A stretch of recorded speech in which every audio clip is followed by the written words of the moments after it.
En 2035, la technologie a redéfini la notion de réalité. L'exemple phare est Connect, un monde virtuel indissociable de la vraie vie. Le ciel est lumineux, des nuages dérivent au-dessus des montagnes, des châteaux médiévaux dominent des villes marchandes, et les habitants, bougent comme s'ils avaient de vraies habitudes. Ils marchandent, ils bavardent, des gamins courent dans les rues pavées. Tout est assez fluide pour effacer la limite entre programme et réalité.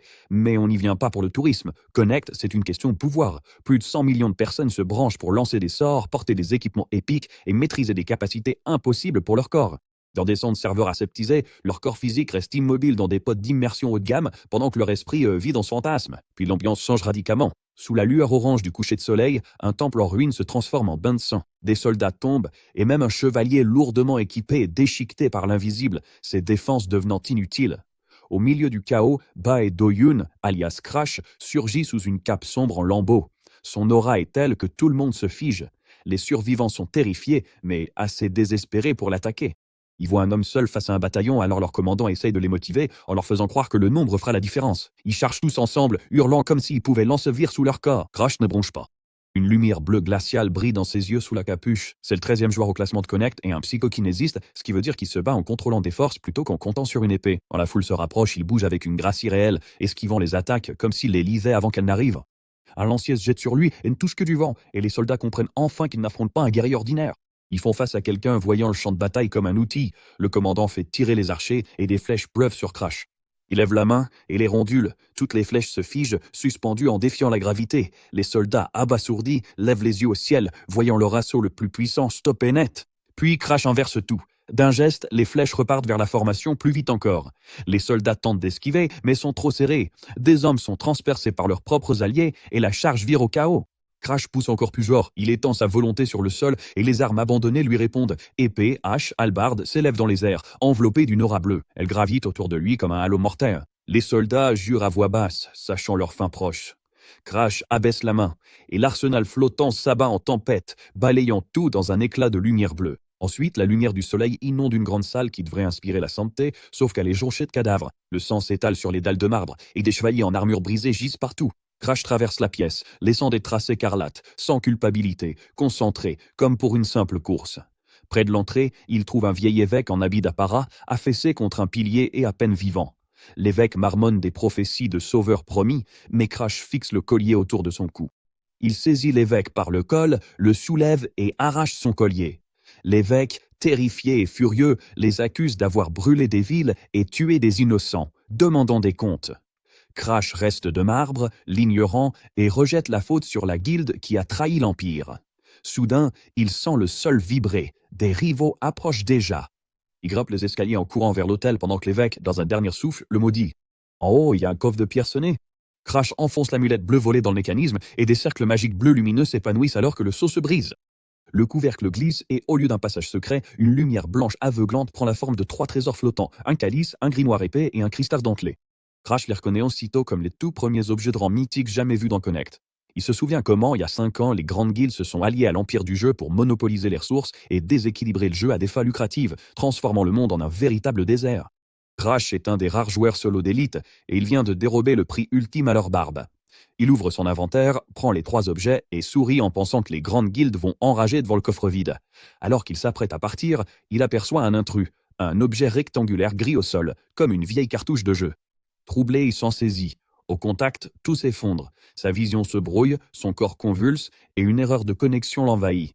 Tout devient bruit blanc et douleur insoutenable. Il se réveille en criant dans sa capsule réelle, sa chemise ensanglantée, une vive douleur à la poitrine. Des ombres sombres se penchent sur lui. Il saisit l'instant. Ce n'était pas qu'une simple compétition en jeu. Des guildes rivales ont retrouvé sa localisation physique pour l'éliminer pour de bon. Un homme lui dit d'arrêter de se débattre et de mourir en silence. Leur chef parle au téléphone, confirme la cible, demande s'ils le veulent vivant, puis reçoit l'ordre final. Il le traîne dehors, le raille d'avoir cru que son rang virtuel comptait ici, lui cagoule le visage et le poignarde à plusieurs reprises jusqu'à ce qu'il sombre. Son ultime pensée est l'horrible vérité. On le tue pour un simple jeu. Puis des voix aperçuent le néant l'appelant « Monsieur ». Il sursaute dans un lit inconnu, hurlant comme sous les coups de couteau. L'endroit stérile fait place à une pièce ensoleillée au style ancien. Une servante aux cheveux verts est là, terrifiée, l'appelant sœur Raoul. Il la regarde et voit une étiquette bleue au-dessus de sa tête. Niveau 3 Anna. Soudain, un panneau bleu apparaît. L'âme est stabilisée et la bêta de Connect s'active pour un seul utilisateur. Tout s'éclaire. Il n'a pas juste survécu, il s'est réveillé dans Connect, dans la vie d'un autre, face à une réalité fantastique bien concrète. Raoul se tient sur un balcon du domaine de la famille Ashton et tout semble bien trop réel. Le vent, l'odeur du jardin, même le froid du fer sous sa main, tout frappe avec une clarté folle, bien au-delà de tout ce qu'il avait pu ressentir lorsqu'il était Bai Doyon jouant à Crash. Il fixe sa paume, prouvant que ce n'est pas une simulation. Le système confirme qu'il est le seul utilisateur de cette bêta fermée. En glissant pour ouvrir son inventaire, la grille bleue est là, signe qu'il n'est pas sans défense. Puis, le système le scanne et tout bascule. Ses yeux virent au bleu. Un avertissement de mise à jour s'affiche et une douleur électrique le jette à genoux. Sa tête semble éclater sous d'étranges visions, un ours rugissant, un chevalier étincelant. La vérité s'impose. Il est Raoul Ashton, fils cadet du comte de Rubin, révélant un futur cauchemardesque. Il voit l'avenir comme si c'était déjà produit, le domaine Ashton en flammes, la cendre qui étouffe le ciel, des soldats morts dans les décombres. Le comte et le fils aîné meurent, le second fils disparaît, et la barrière de la zone interdite finit par s'effondrer, libérant une invasion de monstres qui anéantit tout. La ville au loin magnifique pour l'instant est en gros destinée à devenir un cimetière d'ici 3 ans. Raoul se relève tant bien que mal, trempé de sueur, et prend immédiatement la décision. Il ne laissera pas ce futur se réaliser. Il a déjà connu une femme misérable une fois en tant que Doyun, et il ne compte pas gâcher une seconde vie. S'il y a une issue, c'est de devenir assez fort pour empêcher la chute. Un mois plus tard, le tournoi de passage à l'âge adulte du comté d'Ashton commence, et tout le monde est tendu. Les jeunes se battent pour une place en demi-finale et à l'Académie du Royaume. Raoul entre dans la salle d'entraînement avec détermination, mais la réalité le ramène vite à la dure. Après quelques coups d'épée d'entraînement, il s'effondre, haletant comme si ses poumons étaient en papier. Il vérifie son statut et manque de perdre son sang-froid. Niveau 5. Anna, une servante, est au niveau 3, soit à peine plus que le rang des domestiques. Cette humiliation ravive sa détermination, et il s'entraîne brutalement, jusqu'à ce que ses muscles hurlent et que sa vision se trouble. Le jour du tournoi arrive, dans une arène bondée et ensoleillée. Des drapeaux au blason familial claquent au vent, et le vacarme de la foule pèse sur l'atmosphère. Raoul se faufile entre ses rivaux, jaugeant ses combattants marqués, mais il n'est plus celui qui lâchait après 10 minutes. Il oublie les cris de son ancien instructeur, calme sa respiration et se concentre. Avant de monter sur le ring, il revoit son statut. Niveau 13, endurance au maximum, esprit clair, et surtout, il a un plan forgé par des années passées en tant que joueur de haut niveau. Une énergie bleue tourbillonne autour de ses yeux, et lorsqu'il resserre sa prise sur l'épée, le cuir grince. Il frappe avec détermination et l'air lui-même se déforme alors qu'une force cérulaine jaillit de la lame et s'écrase sur le sol devant lui. Peu après, dans un couloir de pierre, une main lourde s'abat sur l'épaule de Raoul. Il se retourne et voit Dion Viscount, le deuxième fils de l'oncle Austin, son cousin, entouré de 2 sbires à l'air suffisant. Dion fait un geste malandroit, mais ses excuses sont pure moquerie. Il se penche vers Raoul et le provoque, feignant la surprise, suggérant qu'il devrait plutôt se terrer dans sa chambre à pleurer au lieu de participer. Raoul se rappelle la cour d'entraînement, où Dion et ses cousins le maltraitaient sous couvert de la devise familiale. La règle d'égalité sur le terrain et l'absence de responsabilité pour les blessures n'étaient qu'une permission, pas de la discipline. Dion ne s'entraînait pas avec Raoul. Il tabassait une ordure.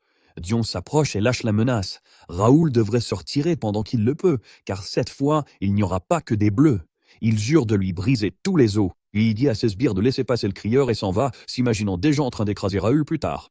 Raoul ne bronche pas, il les regarde simplement partir, impassible et froid, refusant de donner à Dion la réaction qu'il attend. Plus tard, sous une lumière ambrée, un vieux majordome apporte le rapport du tournoi au comte Melvin Ashton. Le comte demande négligemment si des talents utiles ont émergé. Il passe au recrutement, puis il parcourt la liste Sphire. Le choc est si fort qu'il demande aussitôt où se trouve Raoul. Le majordome répond que Raoul a mangé, puis est monté directement dans sa chambre, probablement épuisé par les qualifications. Le comte le congédie, continue de fixer le papier, puis éclate d'un rire profond, fier, presque soulagé. Raoul Ashton figure parmi ceux qui accèdent à la phase de groupe. Le comte repense au fait qu'il n'a jamais imposé l'épée à Raoul parce que Raoul a toujours été plus faible que ses frères. Il a remarqué que Raoul n'a commencé à s'entraîner qu'un mois, tombant sans arrêt mais refusant de rester à terre.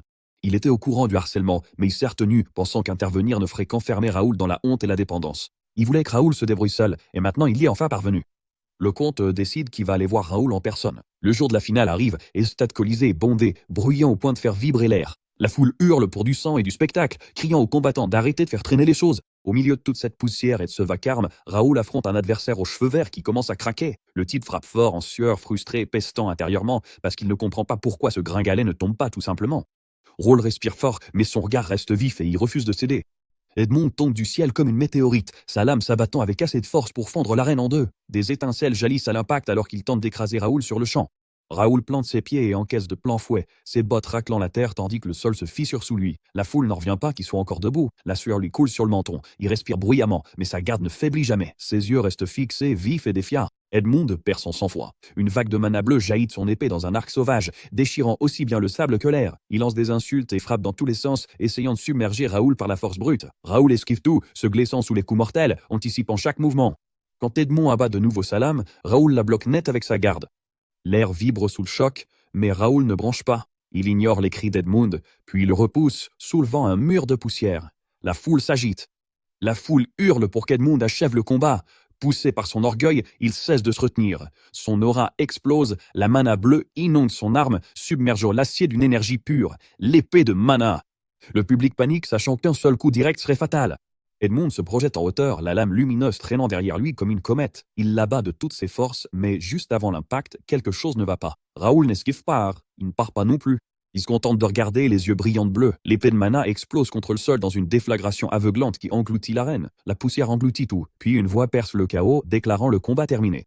Lorsque la brume se dissipe, l'arbitre se tient entre eux, arme dégainée pour empêcher Edmund d'aller plus loin. Raoul se tient à quelques pas, calme et indemne, l'épée tendue. L'arbitre sacre Raoul. Le stade est sous le choc. Edmond tremble et réclame justice. L'officiel montre sa gorge. Un mince filet de sang en coule. Dans cette fraction de seconde avant l'explosion, Raoul ne s'était pas figé. Il s'était élancé droit dans la tempête. Il avait esquivé l'épée de mana et arrêté sa lame à quelques millimètres de la jugulaire d'Edmund. Si le combat n'avait pas été interrompu, Edmond serait mort. Cette réalisation l'anéantit. Ses jambes flanchent et il tombe dans le sable. Même quand Raoul lui dit froidement qu'ils doivent parler de son manque de respect, Edmund ne peut répondre. La chaleur de l'arène cède au calme du soir. De retour dans ses quartiers, dès que la porte se referme, Raoul craque enfin. Il se plie en deux, tremblant sous l'effet de l'adrénaline, puis éclate d'un rire fou. Il a vraiment gagné, non pas par chance, mais par stratégie. Une interface bleue lumineuse apparaît à sa déonde. Des notifications affluent. Son nouveau descrime passe à début en heure. Le pari a payé. Pendant le combat, il a délibérément fait traîner les choses, esquivant et encaissant pour maximiser le gain d'expérience face à un adversaire plus fort. Le système récompense la prise de risque et lui joue en mode extrême. Réapparition. Une seule mort et c'est fini. Risque élevé, récompense énorme. En à peine un mois, il a atteint le niveau 19, ce qui serait impossible en mode normal. Sa force, son agilité et sa volonté croissent. Surtout, il possède 5 traits uniques. Psychokinésiste Meister, un talent de rang S connu via ses vies passées, lié au joueur Beo Doyun.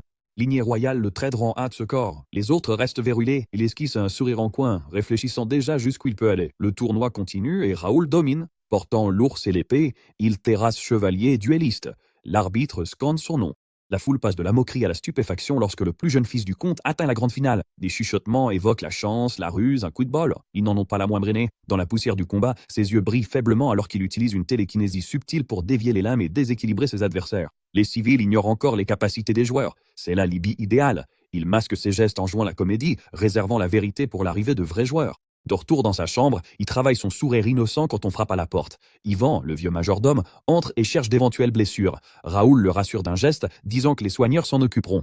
Mais Yvan le prévient que toutes les blessures ne peuvent pas être guéries. Un instant, Raoul éprouve l'inconnu, une inquiétude sincère à son égard. Dans sa vie passée, personne ne s'en souciait ainsi. Il change de sujet et s'enquiert d'une requête. Yvan lui donne un mot en évoquant Sirdion. Raoul le prend, assurant qu'il gagnera. Seul, Yvan repense à la violence de Dion. Cet homme écrase ses rivaux. L'assurance de Raoul rappelle le comte jeune, mais le danger est bien réel. Pendant ce temps, Raoul déplie le papier et faillit le lâcher d'excitation. La somme du prix est folle. Le comté d'Ashton a transformé le tournoi en légalisant les paris. L'or coule à chaque combat et les participants touchent leur part. La victoire apporte richesse, gloire et influence dans la hiérarchie familiale. C'est ce qu'il faut à Raoul. Il finalise son inscription, quittant l'ombre pour la lumière de l'arène. Le rugissement de la foule le percute. Dans l'arène, son dernier adversaire l'attend, cheveux gominés, sourire suffisant, sûr de lui. Raoul le toise, visage fermé. Le vent fouette le stade et ses yeux virent au bleu. Le commentateur lance la finale sous un ciel d'azur, tandis que le Colisée retient son souffle, impatient. Dion se tient droit dans son armure de cuir sombre, l'air déjà victorieux. Raoul, le plus jeune, blond, reste immobile et impassible face à la pression de Dion. Le stade explose entre cris et moqueries. Dion ricane face à Raoul, le dit faible et s'étonne qu'il soit arrivé jusque-là. Il promet à la foule qu'elle verra Raoul se faire écraser. Raoul répond par un bâillement, fait craquer son poignet, puis lance à Dion un regard d'ennui, lui demandant s'il a fini. L'orgueil de Dion craque.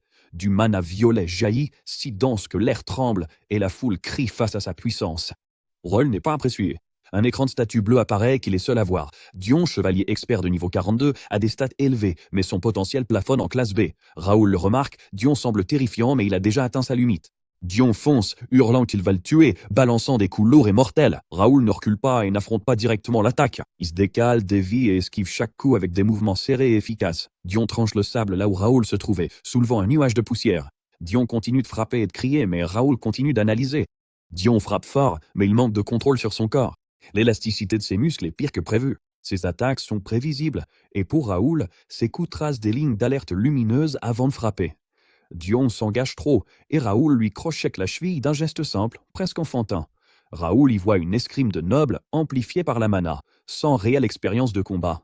Dion perd l'équilibre et s'étale face contre terre, silenciant l'arène un instant. Humilié, Dion se relève en furie, son épée flamboyant d'un violet instable. Il abandonne toute technique et met tout dans une épée de mana, la levant pour un coup d'exécution écrasant. Raoul voit le coup venir, remarque que Dion compte plus sur la mana que sur la technique et esquive proprement. La lame lumineuse s'abat sur le sol de l'arène, envoyant une onde de choc tandis que Raoul reste intact. Le rat bleu de Raoul s'intensifie, froide et maîtrisé, et il qualifie platement toute la scène d'ennuyeuse. Dion, haletant et en sueur, réalise enfin l'écart réel. Raoul le regarde de haut avec pitié et le traite de moins que rien. Dion craque complètement et fonce comme une bête, prêt à tout pour toucher une fois. Raoul soupire devant tant de colère, puis refait le même croche-pied. L'élan de Dion le projette et il tombe lourdement sur le dos, son armure résonnant. Raoul l'enjambe, son ombre couvrant son visage, et déclare que c'est une honte pour le comté de vie. Dion se relève, les yeux injectés de sang, hurlant incohérément et frappant sans technique. Raoul s'avance, ignore la lame et frappe brutalement le torse de Dion. Les yeux de Dion se révulsent, l'air quitte ses poumons alors qu'il s'effondre, inerte, dans le sable. L'arène devient complètement silencieuse, puis l'incrédulité parcourt les gradins alors que les spectateurs fixent Dion immobile et Raoul toujours debout. L'arbitre se précipite, examine Dion, confirme qu'il ne réagit pas et annonce le verdict. Raoul est sacré champion. La foule l'acclame sous les confettis, ses fans exultent, alors que d'autres, sidérés par ce revirement, paniquent. Raoul plante son épée pour tenir, un sourire aux lèvres avant de perdre connaissance. Sa vision se brouille, ses jambes flanchent et il s'écroule dans le sable tandis que ses proches accourent. Une interface bleue surgit. Il consulte sa récompense. Elle confirme son titre et affiche l'expérience, les pièces et un livre de sorts. Raoul, épuisé mais ravi, voit s'ouvrir les portes de l'Académie du Royaume. Dans la loge VIP, le comte observe son fils qu'on emporte, le visage impassible. Un assistant félicite Raoul. Le comte note ses progrès en un mois, son jeu avec Dion et son génie, mais reste tracassé. Plus tard, dans son bureau, Raoul attend, propre et habillé. Il veut parler, mais le comte frappe le bureau et refuse. Raoul panique, rappelant qu'atteindre les demi-finales devait suffire. Le comte veut que Raoul reste, soulignant son malaise après le match et rappelant que l'épée est l'apprentissage d'une vie. Raoul rétorque que l'académie est le lieu idéal pour apprendre, selon le vœu de son père, et qu'il ne s'arrêtera pas. Le comte voit la détermination dans ses yeux et réalise que Raoul a vraiment mûri. Très bien. Pour partir, Raoul devra d'abord le vaincre. L'air se glace alors qu'une terrifiante aura bleue surgit derrière le comte en un spectre hurleux. Il dégaine son épée, le regard chargé de puissance, et pointe la lame vers son fils, jurant d'être sans pitié. Raoul lève les yeux, la sueur au front, comprenant que ce n'est plus un jeu, mais un duel face à un titan.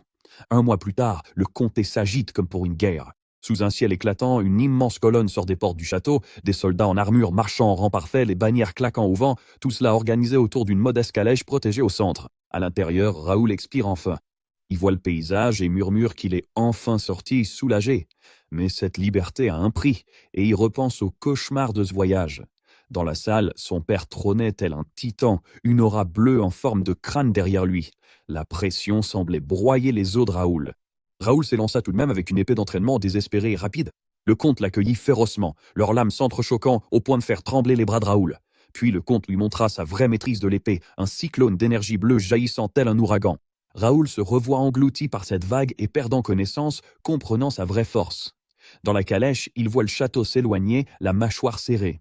Il se rappelle que son père, le 5e seigneur, mourra au début de Connect. Il revoit sans cesse les mêmes images, une tombe solitaire ornée du blason familial, la ville en flammes, les soldats morts autour de lui dans les rues. S'il veut empêcher l'effondrement du comté, son père doit survivre. Raoul doit donc être à la hauteur, devenir plus fort et protéger sa famille face au chaos imminent.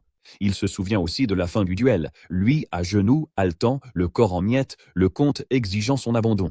Raoul a refusé, s'est forcé à se relever et a foncé une dernière fois. Cette fois, il a utilisé la psychokinésie pour courber son épée. Le comte, fier et provocateur, a baissé sa garde en s'attendant à un coup normal, puis s'est figé quand la lame a dévié. La déviation a suffi pour lui entailler la joue. Une entaille légère, mais une victoire immense. Le comte toucha le sang, mêlé d'une fierté réticente. Il admit que Raoul n'était plus un enfant. Raoul emporta l'ordre silencieux de son père de découvrir le vaste monde. Ce souvenir s'efface devant le feu de camp du convoi ce soir-là. Les soldats se reposent en groupe, leurs armures miroitant sous le couchon. Philippe, le stoïque chevalier brun près de Raoul, demande quand ils arriveront. Raoul le regarde et son statut révèle tout. Philippe est un chevalier niveau 92, un briseur d'épée au stat hors norme, bref, un monstre sous forme humaine. Philippe estime qu'il reste 5 jours et propose d'accélérer. Raoul refuse. Il veut que les soldats s'entraînent en marchant pour garder le rythme. Philippe accepte sans discuter. Raoul dénombre les hommes fournis par sa famille, 50 au total, serviteurs inclus. 3 chevaliers, dont Philippe, 6 écuyers, 15 recrues et 20 cavaliers. L'essentiel reste le potentiel. Chacun d'entre eux est de rang B ou supérieur. Bien, s'ils veulent empêcher la chute, ils doivent tous monter en niveau rapidement. Jake, chevalier en armure, dit que la carriole est prête et qu'ils peuvent repartir. Il s'étonne de leur nombre pour un séjour d'1 mois. Philippe l'interrompt et lui ordonne de ne plus contester Raoul. Ce dernier sourit et répond qu'ils comprendront une fois arrivés. Bientôt, la destination apparaît, la cité libre de Myra, construite autour d'une immense flèche blanche qui perce les nuages. Pour les gens ordinaires, c'est un centre commercial. Pour Raoul, c'est l'une des premières grandes villes après le tutoriel, remplie de ressources, de quêtes cachées et d'objets. Myra a aussi des règles de sécurité strictes qui limitent l'utilisation de la mana à l'intérieur des murs pour protéger les débutants. Mais Raoul n'est pas venu pour la rille. Il est venu pour ce qui se trouve à l'extérieur, le domaine de Dieu, une zone de farm infestée de dragons, d'ogres et de monstres conçus pour monter de niveau. Il a donc amené une armée ici pour les renforcer vite. Soudain, une notification bleue apparaît. Système mis à jour. Connect, communauté et guilde sont actifs, avec les quêtes, ligne de départ de l'aventure et collectionneur de compétences. Raoul a l'air vraiment surpris. Il croyait ces fonctions inaccessibles avant le lancement, mais une condition a tout accéléré. On frappe à sa porte, le tyran de ses pensées. Un valet annonce que le maire l'attend. Raoul entre dans un bureau opulent où l'attend le maire Reynaldo, fine moustache, regard avide, le genre de type qui calcule son profit avant même de respirer. Apprenant l'arrivée du fils cadet du comte, Reynaldo suppose que Raoul est là en vacances et veut lui soutirer de l'argent, car les Ashton s'enrichissent via les matériaux de monstres. Raoul entre poliment et le salue avec chaleur. Reynaldo répond d'un sourire faux et exagéré. Raoul voit clair dans son jeu et le catalogue aussitôt comme une fouine. Reynaldo demande la raison de sa venue. Raoul cherche un lieu d'entraînement. Le maire insiste sur la sécurité de Myra, mais Raoul abrège et demande à entrer dans la forêt maudite. Reynaldo panique, jugeant cela trop dangereux, faillant insulter Raoul avant de se reprendre. Raoul soupire, l'air déçu, puis pose un lourd sac sur la table en disant qu'il va devoir jeter les 500 000 pièces d'or qu'il comptait offrir en pourboire. Les yeux de Reynaldo s'écarquillent. Il bondit, saisit le sac de Raoul et se ravise en plaisantant, affirmant que la forêt maudite sera facile pour un tel chevalier. Il accorde la permission en serrant l'or comme un nouveau-né. Raoul garde un sourire poli, flatte son interlocuteur et conclut, mais intérieurement, il est déjà loin de la politique. Avec l'accès obtenu, le plan est simple. Enchaîner les combats, accumuler le butin, valider les quêtes et grimper au sommet de Connect rapidement. Myra semble folle la nuit. Avenue majestueuse, hall de guilde imposant, boutique vide, tout a été bâti pour des milliers de joueurs. Raoul traverse la ville avec 2 gardes en futur maître. Là où d'autres voient des ruines, Raoul voit l'avenir. Des terrains devenant de vraies mines d'or dès l'arrivée des joueurs. Des domaines, des guildes et des appartements. Une ville à la valeur décuplée. Il prévoit aussi les guerres et sait que Myra sera le refuge ultime. Dans sa vie précédente, les grandes guildes ont verrouillé l'endroit et écrasé tout le monde financièrement. Cette fois, il est en avance. Il passe du rêve à l'action. Dans un bureau administratif, Raoul force le dernier chevalier hésitant à signer les papiers. Le gars a la trouille des contrats à cause de sa mère, mais il signe quand même. Un employé confirme le compte. 51 membres au total, Raoul compris. Enregistrement terminé. Raoul nomme aussitôt la faction, prenant le premier créneau de guilde dans un monde sans joueurs. Ces chevaliers ont l'air nerveux, ignorant l'importance de l'instant, craignant juste d'être réprimandés pour ce choix louche. Prochaine étape, l'association des combattants de Myra. Raoul exige des livres de compétences et demande le rôle plus élevé disponible. Elle explique que les livres vont du rang F au S, mais ici ça s'arrête au rang C, réservé aux VIP. Le statut VIP exige des points de contribution ou 10 000 pièces d'or d'achat. Elle s'attend à ce qu'il hésite. Raoul balance un gros sac d'or sur le comptoir, comme si c'était de la petite monnaie, et demande à voir d'abord les livres de rang D. L'impréposé s'illumine et demande quelle catégorie il choisit. Épée, arc, magie ou bouclier. Raoul répond « toutes ». Peu après, Raoul et ses hommes repartent chargés de livres. Les 2 chevaliers, en sueur, demandent s'il en fallait autant, notant qu'une armure aurait été préférable. Raoul répond que ces livres les feront progresser et qu'ils comprendront demain. Ce soir-là, Raoul étudie chez lui et ouvre son interface. Dans un jeu normal, cumuler les compétences est limité, mais Raoul remarque que 2 nouveaux slots d'inventaire s'activent enfin après avoir terminé la quête de la guilde. Il ouvre son inventaire et trouve le dex de compétences scellé, en gros une encyclopédie des compétences qu'il reconnaît. Une nouvelle quête apparaît. Collecteur de talents. Enregistrer 10 livres pour activer le Dex, avec bonus selon la variété. Il teste la mécanique. À l'enregistrement, une lueur violette aspire le mana et le livre tombe, vidé, tel une coquille vide. Ça fonctionne, mais le faire un par un serait une torture, alors Raoul utilise la psychokinésie. Des dizaines de livres s'élèvent autour de lui et il déclenche l'absorption en masse. Des vrilles violettes explosent, siphonnant le mana et le savoir de tous les saints en une seule fois. Une fois fini, des coquilles vides pleuvent au sol, le dex s'actualise, quête terminée, récompense obtenue. Le dex de compétences passe à la rareté rare. Il débloque un trait de gradex appelé collectionneur de compétences qui augmente ses chances d'apprendre des capacités et il obtient une nouvelle compétence de rang S, copieur, qui lui permet de voler les compétences des adversaires qu'il examine et de les enregistrer dans le dex. Rôle voilà but. En consultant le Dex, il reconnaît une réplique d'objet mythique qui contenait jadis des pouvoirs, réinitialisés lors du saut dimensionnel. Il avait trouvé l'original juste avant sa mort passée. Ses acquis ont disparu, mais la psychokinésie et ce Dex l'ont suivi. Il remarque aussi le dernier emplacement de l'inventaire, un mystérieux cylindre bleu marqué d'un point d'interrogation, et il commence à se demander à quoi il sert. Avant qu'il puisse le toucher, le chaos éclate dehors. Une immense interface de chat de guilde apparaît dans le ciel, visible par tout le monde. Dans la cour, chevaliers et valets paniquent, pointant le ciel et appelant les prêtres, car ils voient la fenêtre de statue comme une malédiction. Le lendemain, Raoul apparaît en tenue noble, l'air épuisé avec des cernes après sa nuit sur le Dex. Bernard entre, roux et en costume de majordome. Raoul demande si Bernard a tout expliqué aux autres, et Bernard confirme que oui. Bernard n'est pas qu'un employé, beau-fils d'Ivan élevé chez les Ashton, il est efficace, a une mémoire absolue et fut choisi pour une raison. Raoul demande s'il a testé un livre de compétences. Bernard lève la main et un petit vortex tourbillonne sur sa paume, refroidissant la pièce. Raoul affiche son statut. Niveau 21, débutant marche-vent, statistique physique moyenne mais un potentiel de grade A et des traits comme gestionnaire avisé et comme le vent, faisant de lui un talent de type espère. Bernard a fini les préparatifs, Raoul lui dit de se tenir prêt car ils partiront dès que les chevaliers le seront. Direction le domaine de Dieu, la forêt maudite, où des monstres guettent les yeux rouges luisants. Raoul affronte un grand ogre vert dans la forêt maudite au crépuscule. La bête rugit et abat sa masse avec une force telle qu'elle creuse un cratère. Mais Raoul glisse à travers la poussière comme une ombre et contre-attaque en plein chaos. Il le traite de lent, le frappe à la mâchoire et lui écrase le visage avec force. Le monstre s'écroule dans son cratère et Raoul pose calmement le pied sur sa nuque, piétinant jusqu'à ce que le sang jaillisse du crâne broyé. Puis il regarde vers la lisière des arbres et dit aux vraies menaces d'arrêter de se cacher. Des pas lourds répondent, des dizaines d'ogres surgissent, scandant des chants rauques, tandis qu'un chef à la peau rouge rugit l'ordre de tuer. Ils encerclent Raoul, tel un nœud coulant, mais il sourit simplement et les invite à s'approcher. Ce n'est pas une chasse ordinaire. Mira est un havre de soins et de résurrection, mais la forêt est l'opposé. Les monstres y reviennent sans cesse, tandis que les humains n'y revivent jamais. Pire, tout ce que les civils pillent tombe en cendres en sortant, car les dieux interdisent le vol aux mortels. Raoul et ses chevaliers n'en sont pas. Le système permet aux joueurs de garder définitivement leur butin. Pendant que Raoul taille dans la horde, Jake s'enthousiasme, expliquant à quel point leur avantage est abusé. Le chevalier aux cheveux noirs transpire en regardant Raoul faire tout le boulot pendant qu'il reste en retrait. Le chef rouge charge et brandit une lame ébréchée, déconcerté lorsqu'une force invisible l'arrête. Raoul recule en glissant, entouré d'armes spectrales en lévitation, puis utilise sa psychokinésie d'un geste du poignet. La rafale déchiquette instantanément le chef. Le silence revient, troublé par les bruits de découpe des chevaliers.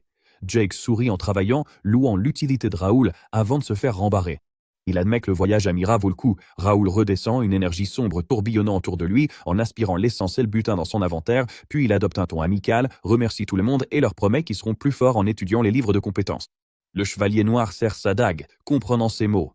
Un nouveau combat éclate, une bête attaque, mais un croissant d'énergie bleue la repousse en éventrant le sol. Le chevalier abaisse sa lame et dit à Jake que voilà pourquoi les livres de compétences priment sur les armures. Jake reste bouche bée, sidéré par leur progression. Une interface bleue s'affiche avec une alerte urgente du chat de guilde. Les deux chevaliers la lisent et l'ambiance se change du tout au tout. Ils décident de retourner à Mira immédiatement. De retour en ville, un massacre est déjà en cours. Un soldat en armure jaune rampe sur les pavés, mais une botte l'immobilise et une épée s'enfonce dans son dos. Ramon Randall, les cheveux roux, un sourire de fou sur le visage, fait tourner la lame et se plaint de ne pas s'être laissé profiter de la violence plus tôt. Autour de lui, des corps de garde jonchent la rondelle. Ses frères, Jerry et Cale, contemplent le carnage, ravis. Un garde mourant demande pourquoi, et Ramon rit, rappelant l'avertissement reçu, mais qu'il voulait faire le spectacle. Le soldat blessé les menace alors du courroux de son jeune maître. Ramon le fait taire d'un coup brutal vers les bas, éclaboussant de sang les murs, puis crie à tout survivant d'aller prévenir leur maître de se dépêcher, car les Randall ont aussi affaire à lui. Alors qu'il continue de tuer, Ramon remarque quelque chose d'étrange. Les soldats qu'ils abattent se relèvent, irradiant d'une lumière bleue tandis que leur corps se régénère. Jerry s'en moque et dit qu'il est prêt à traquer Raoul. Qu'elle fait remarquer que les familles nobles n'ont pas le droit de se menacer avec des épées à l'intérieur de Mira. Mais Ramon s'en fiche et répond qu'ils n'iront tout en bloc. Dans sa tête, c'est l'occasion rêvée d'écraser complètement la famille Ashton, et il s'imagine même leur arrière-grand-père les félicitant pour leur cruauté. Puis le fantasme de Ramon s'interrompt en plein souffle. Une silhouette floue s'écrase sur le côté de sa tête comme un bélier. Du sang jaillit et Ramon est projeté sur le côté, la nuque se tordant dans un angle affreux. Jerry et Kyle se figent, stupéfaits en voyant leur chef se faire balayer. Dans la brume qui retombe se dresse le chevalier blond de la forêt, tremblant de rage. Une lumière bleue brûle dans ses yeux et son aura tandis qu'il fusille les frères Randall du regard, leur promettant que ce qu'ils ont fait au comté d'Ashton leur coûtera bien plus cher que leur vie sans valeur. L'allée de Mira ressemble à un champ de bataille après une correction éclair. De la vapeur s'élève des pavés et des gardes d'Ashton en vert et marron sont éparpillés au sol, gémissant ou inconscients. À l'autre bout, le jeune maître d'Ashton se tient dans le vent glacial, sa cape claquant, toisant ce qui reste du corps Randall. Un noble aux cheveux rouges en bataille, le visage maculé de sang, fulmine contre lui pour avoir osé toucher à un fils Randall. À côté de lui, un soldat à la coupe en brosse panique, demandant où sont passés leurs chevaliers et comment l'ennemi a pu les neutraliser aussi proprement, puis se fige lorsqu'une lame se pose contre sa gorge. Le nœud coulant d'Ashton est déjà ferré. Un chevalier aux cheveux noirs enjambe les corps et rapporte calmement que les Randall sont encerclés exactement comme ordonné et que tous les civils ont été évacués. Bernard, le majordome, reste impassible au milieu de la violence, attendant des instructions. Le jeune maître félicite leur efficacité, lève une main qui luit d'un bleu pâle et fait tomber les derniers soldats debout d'une impulsion magique. Il ordonne à Bernard d'emmener les prisonniers au sanctuaire, et Bernard s'incline et accepte. Une fois la piétaille éliminée, le jeune maître lève les yeux et appelle son interface. Une fenêtre d'inventaire bleu s'ouvre et il en sort une épée immaculée et ornée comme s'il attrapait un simple outil. Il précise qu'il va s'occuper lui-même du reste. Ce n'est pas une simple bagarre au hasard. Le comté de Randalvie est une nouvelle puissance montante dirigée par un maître d'armes, et ils ont commencé à empiéter sur les anciennes familles de guerriers. Ils ont ciblé Ashton car ce vieux comté est politiquement isolé, sans maître d'armes. On s'attendait à voir Randall l'écraser sans pitié. Et puis ce gamin débarque. Les soldats de Randall sont stupéfaits par ce garçon de 15 ans maniant son épée avec une force bleutée surnaturelle. Ils foncent et chaque coup envoie valser des hommes en armure pulvérisant leur formation en quelques secondes. La panique se répand. Un chevalier d'élite aux cheveux blonds observe la scène, le visage fermé, hésitant entre folie ennemie ou reddition. Kyle, le noble Randall roux, refuse de reculer. Il hurle que l'héritier d'Ashton les affronte seul et fonce, brandissant sa masse d'armes, frappant comme pour une exécution, pas un entraînement. Le jeune maître s'esquive dans un éclair, ne laissant derrière lui qu'une traînée bleue dans l'air, et la masse frappe dans le vide. Cal perd le contrôle, hurlant sur sa garde d'élite, exigeant de savoir pourquoi il se contente de regarder pendant qu'il se bat pour sa vie. Il appelle leur chef. Jérémy, le commandant des chevaliers d'élite, finit par expirer comme s'il en avait assez de faire semblant que tout cela était au-dessus de lui. Il s'était retenu parce qu'intimider un adolescent lui semblait pathétique, mais les corps au sol le forcent à agir. C'est un expert débutant à l'épée de niveau 65 et lorsqu'il dégaine une fine rapière, l'atmosphère change instantanément. Le reste de la garde d'élite dégaine ses rapières en parfaite synchronisation, adoptant la posture inimitable de la famille Rendall. Le jeune maître Ashton s'arrête et lit la situation. Jérémy est au niveau 65, les autres sont vers 60 et lui est seulement au 45. Il resserre sa prise car la force brute ne suffira pas face à tant d'élite. Jérémy ricane quand même, comme si l'issue était déjà scellée. Il dit au gamin de se rendre, montrant clairement qu'il se fiche du statut de noble et le considère comme un obstacle agaçant. Il n'a pas le temps de filer. Le jeune maître fonce en avant, une énergie bleue traînant derrière lui comme une comète. Un soldat tout proche n'a même pas le temps de comprendre ce qui se passe, qu'une entaille en diagonale traverse la ligne, et Raoul ne s'arrête pas là. Il met tout son poids dans une technique signature. Un immense avatar spectral d'ours bleu surgit derrière lui, rugissant de mana. Il lève l'épée au-dessus de lui et là-bas avec la frappe de l'ours, un coup puissant qui écrase tout comme une montagne qui s'effondre. Les yeux de Jérémy s'écarquillent, sa panique brisant son arrogance. Il lève de justesse sa rapière. La collision explose dans la ruelle, l'onde de choc projetant les soldats au sol. L'un hurle alors que le sang gigle, le sol se fissurant sous l'impact, tandis que la poussière et les débris volent dans tous les sens. Quand la poussière retombe, la nouvelle réalité s'impose là sur le bitume. Le jeune maître reste debout, une lumière bleue s'estompant autour de sa lame. Des corps sont éparpillés sur la pierre brisée. Jérémy et un survivant tiennent encore debout, mais leur assurance cède à une prudence méfiante. Jérémy vérifie son coéquipier, qui acquiesce en tremblant. Dans la tête de Jérémy, des alarmes hurlent. 2 élites sont tombées en quelques secondes. Les rapports disaient que ce gamin ne savait même pas tenir une épée. Pourtant, il bouge avec la précision d'un maître, loin du portrait dressé. Jérémy comprend qu'il ne peut plus se retenir. Il raffermit sa prise, sa rapière lui, il oublie les rumeurs et s'avance pour se battre sérieusement. En face de lui, le jeune maître abaisse sa posture, calme et concentré, les yeux brûlants de détermination. Pas d'excuses, pas de pitié, il défie simplement le vétéran de faire le premier pas. Raoul lit le capitaine des chevaliers dès qu'il pose les pieds au sol. Rapière et dague, classique pour parer et riposter. Roule identifie le style Randall, l'étoile filante. Le capitaine sourit, sûr de lui, affirmant qu'à Mira, on guérit vite, et qu'un seul homme ne peut vaincre un groupe immortel. Raoul ne bronche pas. Il traite le capitaine de confus et lui explique ce qui se passe vraiment. Ces types se sont ramollis dès qu'ils sont arrivés dans un monde où les blessures ne laissent pas de traces. Il désigne un soldat tout proche, physiquement indemne mais qui tremble tellement que ses bottes en claquent. Mira soigne la chair, pas la peur. N'ont pas l'habitude de mourir même s'ils reviennent. Ça fait ouche. L'assurance du capitaine se fissure enfin. Il comprend que Raoul n'est pas seulement dangereux à l'épée, il leur retourne aussi le cerveau. Alors il abandonne l'idée d'un duel loyal et ordonne à un subordonné de couvrir ses arrières et de préparer une tenaille. Raoul réagit aussitôt. Le soldat de soutien accourt, mais Raoul, luisant de bleu, l'écrase au sol avant qu'il ne puisse agir. Le capitaine croit voir une ouverture et se jette en avant, rapière tendue. Mais même en s'engageant, son instinct hurle que c'est un piège. Il force tout de même la vitesse, choisissant d'écraser Raoul par la puissance. Il active la vision de l'épée Randall, son arme s'embrase, puis il déclenche des frappes verticales d'énergie Shooting Star qui s'abattent comme des météores. Raoul se prépare et part, les dents serrées, sa psychokinésie renforçant sa force juste pour empêcher sa garde de céder. Le capitaine accentue la pression, le repoussant pas à pas, croyant enfin prendre le dessus jusqu'à ce que le doute s'installe. Raoul ne cède pas, son regard reste blasé. Le capitaine craque, hurlant face à son arrogance, et lance une ultime attaque par le haut. Raoul atteint sereinement son seuil intérieur. L'examen vient d'atteindre son maximum. Une fenêtre bleue confirme que Copieur est prêt. Raoul s'écarte de la frappe qui s'abat, la laissant pulvériser le sol vide à la place. Tandis que le capitaine multiplie les attaques, Raoul le fixe, lisant ses moindres mouvements. Il écarte une estoc, accepte la notification et active la compétence Shooting Star B. Une aura bleue jaillit autour de Raoul alors qu'il imite parfaitement la posture. L'air au-dessus se déchire et une énergie dorée s'abat sur son ennemi, lui renvoyant sa propre attaque. Le capitaine panique, la reconnaissant immédiatement, et se fait marteler par la rafale jusqu'à tomber à genoux, se protégeant et hurlant à la trahison. Raoul réduit la distance à travers la lumière déclinante et assène un coup de poing brutal dans le ventre du capitaine, pliant l'armure et lui coupant le souffle. Le capitaine comprend enfin la vérité, mais trop tard, et s'effondre inconscient. Des notifications inondent la vision de Raoul. Synchronisation réussie. Maîtrise ajustée grâce au bonus de rang S, la technique gravée dans son arsenal. Le défaut, Copieur est puissant mais exige une concentration constante. Un simple regard détourné réinitialise l'examen, et il ne peut voler qu'en duel strict. Ses compétences, Ashton Vision Sword Skill, Psychokinésie, Ashton Mind Skill, Copieur, méditation de base, et des slots via les decks. Il équipe immédiatement la technique qu'il vient de relais. Un subordonné roux, encore en vie, recule en tremblant, exigeant de savoir qui est Raoul et comment il a pu utiliser une technique d'épée de Randall. Raoul l'ignore et se tourne vers Philippe qui s'approche par derrière. Raoul ordonne à Philippe de tirer les ennemis restants à chaque fois qu'ils revivent, et ce pendant 1 heure.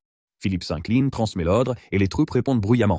Des exécutions commencent immédiatement. Le soldat roux supplie, mais style là-bas en plein milieu de sa requête. Raoul appelle cela œil pour œil, et s'éloigne sans se retourner, tandis des cris et des bruits sourds résonnent dans la ruelle. Pour Raoul, ce n'est plus l'ancienne terre, et ce n'est plus un jeu sans conséquence. Un souvenir de quelqu'un dormant paisiblement traverse son esprit, fragile et précieux, et cela se transforme en une promesse. Il ne laissera plus jamais qu'on lui enlève cela. S'il faut marcher dans le sang pour protéger les siens, il le fera. De retour au présent, Raoul se tient là, blessé mais ferme, entouré de Philippe et d'un vétéran balafré. Une aura bleue l'enveloppe alors qu'il fixe la menace, déterminé à ne plus jamais perdre. Un homme observe la scène depuis une fenêtre, ses mains tremblant de peur sur ses jumelles. Son plan était simple, faire embusquer Raoul par les rondales, le mettre à terre, puis il débarquerait pour jouer les héros et tout rafler. Il s'attendait à une cible facile. À la place, il voit Raoul debout dans une cour dévastée, entouré de 15 chevaliers à terre, calme, comme si tout cela était habituel. Pierre et Bernard traversent le chaos, remassant les armes et sécurisant la zone.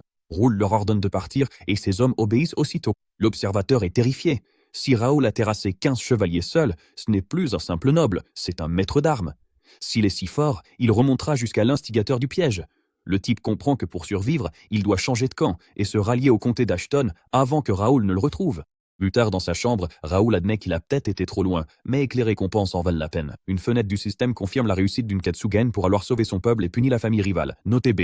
Il reçoit de l'expérience, 30 000 pièces de boutique et un ticket de tirage pour un livre de compétences aléatoires.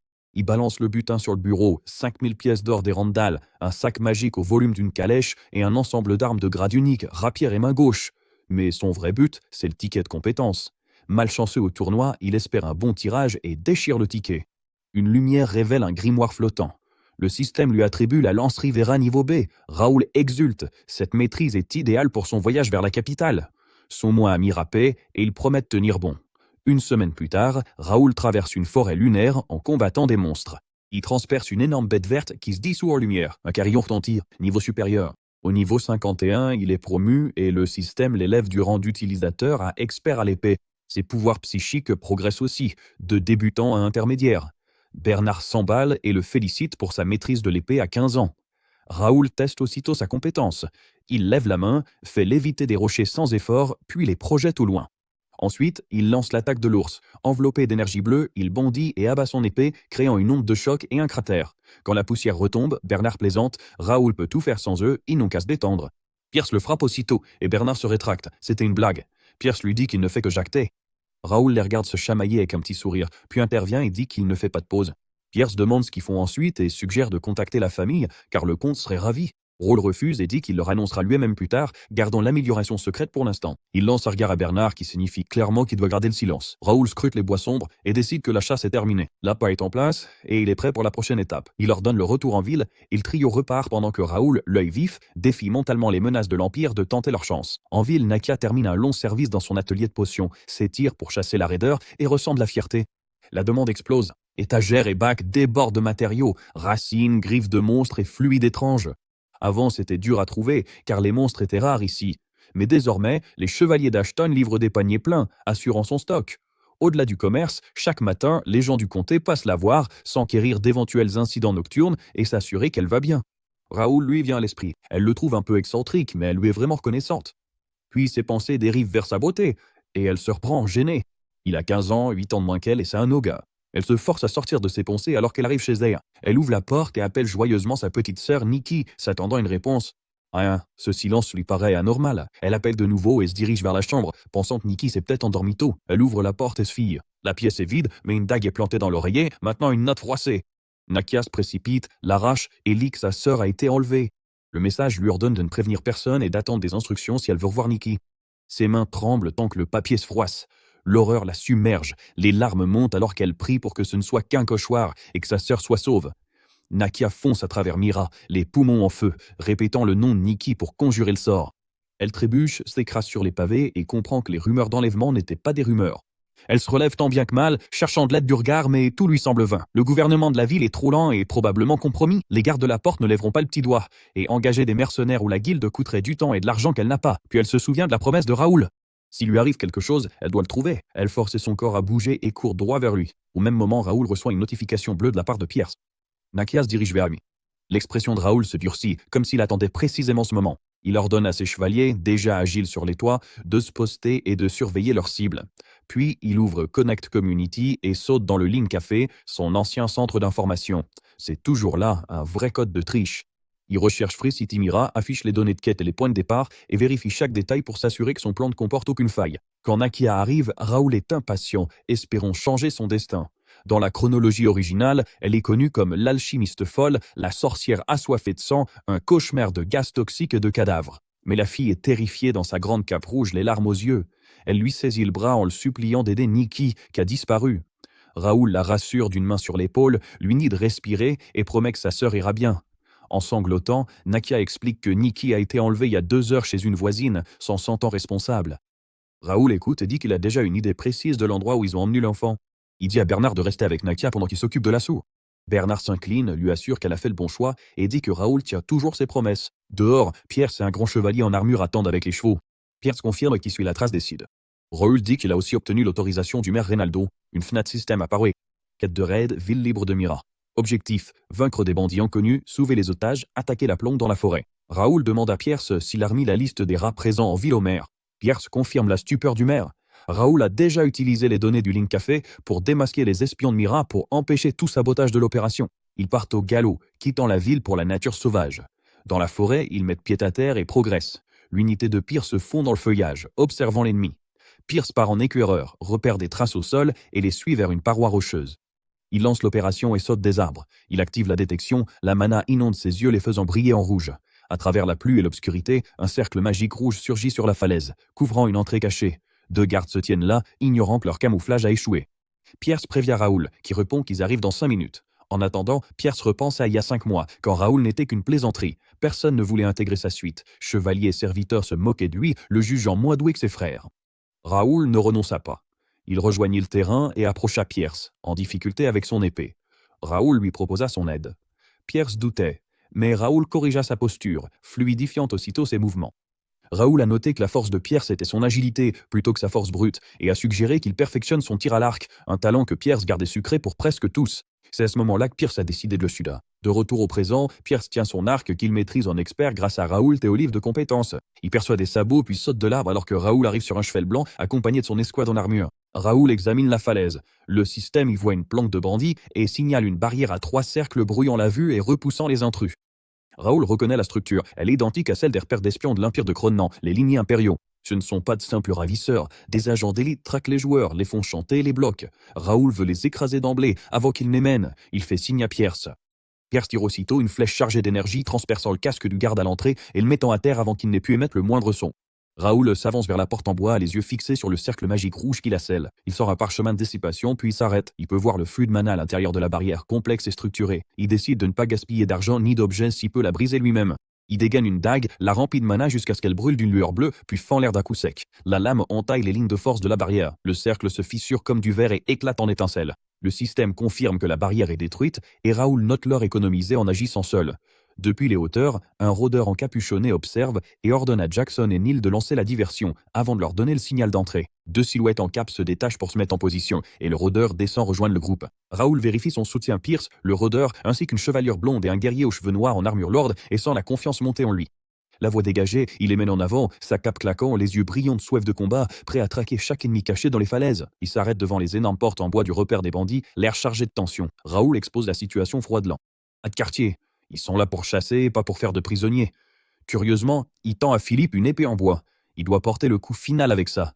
Personne ne proteste, malgré l'absurdité de la chose. Raoul confie à Pierce une autre mission, se faufiler à travers le chaos, trouver les otages et faire de Nikki la priorité absolue. Pierce s'acquiesce et se détache du groupe dès que l'assaut commence. Raoul fait signe à Philippe et ils franchissent une barrière bleue ondulante pour entrer dans le donjon. À l'intérieur, c'est humide et caverneux. Ils avancent le long des crêtes supérieures et observent en contrebas un Forte Fortune, mirador, clôture, feu de camp. Raoul vérifie son interface, confirme que Pierce est déjà en train de s'infiltrer et vit que le niveau des ennemis tourne autour de 30. Juste des voleurs, rien de vraiment menaçant. Raoul fait un signe et Philippe saute le premier, atterrissant violemment sur une passerelle inférieure et assommant aussitôt un bandit avant que le type ne comprenne ce qui se passe. Raoul suit, atterrissant proprement alors que la poussière s'élève. L'endroit explose. Les bandits s'agitent et tentent de se regrouper. Philippe manie l'épée en bois tel un boulet de démolition, brisant les corps de coups sourds et rythmés. Raoul esquive lames et lances, armé d'une masse, mais les ennemis affluent. Un bouclier le bloque. Un archer ajuste son tir depuis l'arrière et les bandits commencent à tirer. Des flèches volent alors que Raoul est en plein mouvement, mais une barrière scintillante les repousse. Raoul décide que l'épée en bois le ralentit. Il la jette, ouvre son inventaire, et une mana bleue crépite sur ses mains tandis que des dagues spectrales se forment entre ses doigts. Il fend l'air en voyant des vagues de force dans la foule, puis écarte les bras et déchaîne une pluie de traits d'énergie bleue qui transperce des cibles partout sur le champ de bataille. Les bandits tombent, armure et cuir percés indifféremment. Raoul surplombe le chaos, sa cape au vent, comme s'il avait orchestré ce massacre. Il inspecte sa rapière, déçu que sa puissance ne suffise pas encore à percer les armures lourdes. Agacé, il plante la lame dans la pierre juste pour se défouler. Un bandit survivant lève les yeux, figé, tandis que Raoul cherche le reste de ses cibles du regard. En bas, la panique s'empare de tous. Les derniers défenseurs s'empressent de fuir. Jack y sème le chaos, souriant de plaisir. Un homme désespéré trébuche près de Raoul, implorant pitié, et un rayon bleu le foudroie. Raoul soupire en regardant Jack tout ravagé. Il comprend que Jake agit ainsi parce qu'il déteste utiliser une rapière et qu'il gaspille de la mana tout en ignorant les ordres de garder leur escrime propre et indétectable. Raoul laisse couler. La bataille est déjà jouée. Des unités furtives éliminent discrètement les retardataires. La poussière retombée, tout le monde se regroupe à l'entrée. Raoul reçoit le rapport. Ils ont fouillé la prison sans trouver Nikki. Les autres villageois sont désormais pris en charge par la guilde. Un chevalier exprime le sentiment général. Ces types semblaient être de petits voleurs, mais quelque chose cloche. Raoul acquiesce et dresse la liste des signaux d'alerte. Nikki a disparu. Aucun des ennemis ne semblait être un chef. Il y avait un cercle magique à l'entrée, mais aucun mage parmi les morts. Aucun mage trouvé. Raoul en conclut que cibles et captifs ont été déplacés. Le chevalier blond interroge Pierce sur ses découvertes. Pierce a vérifié les zones suspectes sans succès. Un cercle de dissimulation supérieure cache sûrement l'endroit. Raoul le rassure, notant son mois d'ancienneté et ses progrès, affirmant qu'il percera bientôt toute illusion. Puis, Raoul se détourne, sa cape virevoltant, souriant, l'énigme résolue. Il ordonne de le suivre, sachant exactement où l'ennemi se cache.